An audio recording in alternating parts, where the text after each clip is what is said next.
ഒരു രാജ്യം ഒരു തെരഞ്ഞെടുപ്പുമായി ബന്ധപ്പെട്ട നിയമ കമ്മീഷൻ റിപ്പോർട്ട് അടുത്ത ആഴ്ച കേന്ദ്ര സർക്കാരിന് നൽകും.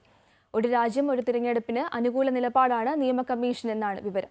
2029 തെരഞ്ഞെടുപ്പുകൾ ഒന്നിച്ചു നടത്തുന്നതിന് കഴിയുന്ന വിധത്തിലാണ് നിയമ കമ്മീഷൻ റിപ്പോർട്ട് തയ്യാറാക്കിയതെന്നാണ് വിവരം.